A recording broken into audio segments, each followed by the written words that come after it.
ମହାଭାରତରେ ଏପରି ପ୍ରସଙ୍ଗ ଅଛି ଯାହା ଜୀବନକୁ ବଦଳାଇ ଦେଇପାରେ।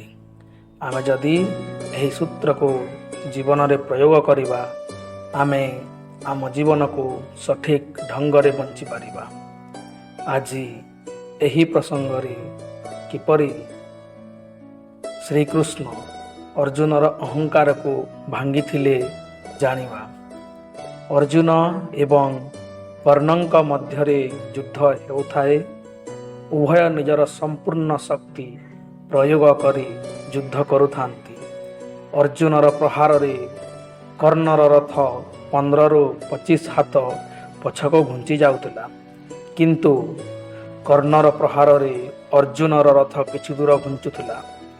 ଯେତେବେଳେ କର୍ଣ୍ଣ ଅର୍ଜୁନକୁ ପ୍ରହାର କରୁଥିଲା, କୃଷ୍ଣ କର୍ଣ୍ଣର ପ୍ରଶଂସା କରୁଥିଲେ, କିନ୍ତୁ ଅର୍ଜୁନର ପ୍ରହାରରେ କୃଷ୍ଣ ଚୁପ୍ ରହୁଥିଲେ। ଏହା ଦେଖି ଧନଞ୍ଜୟ ନିଜକୁ ସମ୍ଭାଳି ପାରିଲେ ନାହିଁ ଏବଂ ମାଧବଙ୍କୁ ପ୍ରଶ୍ନ କଲେ, ହେ ମାଧବ, ଯେତେବେଳେ ମୁଁ କର୍ଣ୍ଣକୁ ପ୍ରହାର କଲେ, କର୍ଣ୍ଣର ରଥ 15ରୁ 25 ହାତ ପଛକୁ ଘୁଞ୍ଚୁଛି ଓ କର୍ଣ୍ଣ ପ୍ରହାର କଲେ ଆମର ରଥ ଟିକେ ପଛକୁ ଘୁଞ୍ଚୁଛି, କିନ୍ତୁ ଆପଣ କର୍ଣ୍ଣକୁ ପ୍ରଶଂସା କରୁଛନ୍ତି କାହିଁକି? ପ୍ରଭୁ ଶ୍ରୀକୃଷ୍ଣ ଏହାର ଉତ୍ତର ଦେଲେ ଏବଂ କହିଲେ, ମୁଁ ତୁମ ରଥରେ ନିଜେ ବିରାଜମାନ ଅଛି।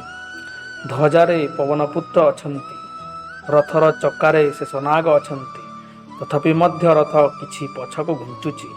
ଅର୍ଥାତ୍ କର୍ଣ୍ଣର ପ୍ରହାର ଅଧିକ ଶକ୍ତିଶାଳୀ ଅଟେ। ତୁମ ସହିତ ମୁଁ ଅଛି, ତଥାପି ରଥ ପଛକୁ ଘୁଞ୍ଚୁଛି।